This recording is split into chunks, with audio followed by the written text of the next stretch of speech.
भगवत गीता यथारूप अध्याय 9 परम गुहा ज्ञान श्लोका 9.5 न च मत स्थानी भूतानि पश्चिमे योगमैश्वरम भूत ब्रह्म च भूतस्थो ममात्मा भूत भावना।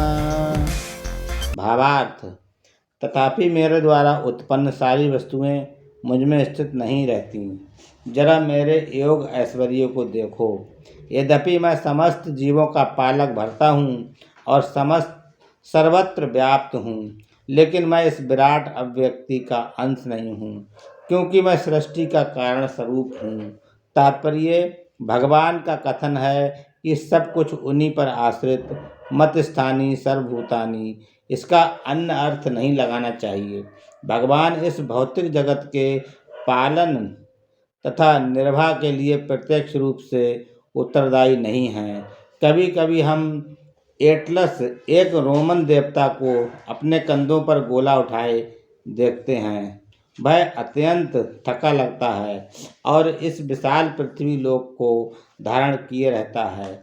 हमें किसी ऐसे चित्र को मन में नहीं लाना चाहिए जिसमें कृष्ण एक सृजित ब्रह्मांड को धारण किए हुए हों।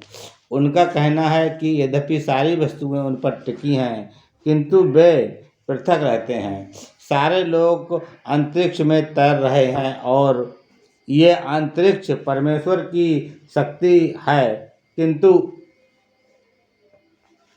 वे अंतरिक्ष में भिन्न हैं, वे पृथक स्थित हैं। अतः भगवान कहते हैं, यद्यपि ये सब रचित पदार्थ मेरी अचित्त शक्ति पर टिके हैं, किंतु भगवान के रूप में मैं उनसे पृथक रहता हूँ। ये भगवान का अचित्त ऐश्वर्य है। वैदिक कोश निरुक्ति में कहा गया है, युज्यते नेन दुर्गतेषु कार्येषु।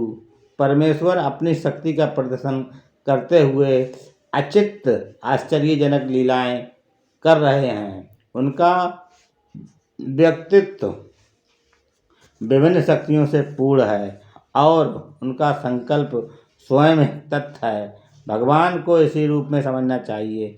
हम कोई काम करना चाहते हैं तो अनेक विघ्न आते हैं और कभी कभी हम जो चाहते हैं वह नहीं कर पाते, किंतु जब कृष्ण कोई कार्य करना चाहते हैं तो सब कुछ उतनी पूर्णता से संपन्न हो जाता है कि कोई सोच नहीं पाता कि ये सब कैसे हुआ। भगवान इसी तत्व को समझाते हैं। यद्यपि वे समस्त सृष्टि के पालक तथा धारण करता हैं, किंतु वे इस सृष्टि का स्पर्श नहीं करते।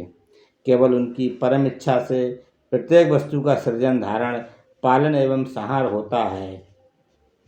उनके मन और स्वयं उनमें कोई भेद नहीं है, जैसा हमारे भौतिक मन में और स्वयं हम में भेद होता है। क्योंकि वे परमात्मा हैं, साथ ही वे प्रत्येक वस्तु में उपस्थित रहते हैं, किंतु सामान्य व्यक्ति ये नहीं समझ पाता कि वे साकार रूप में किस तरह उपस्थित हैं। वे भौतिक जगत से भिन्न हैं तो भी प्रत्येक वस्तु उन पर आश्रित है। यहाँ पर इसे ही योगम ऐश्वरम अर्थात भगवान की योग शक्ति कहा गया है। हरे कृष्णा।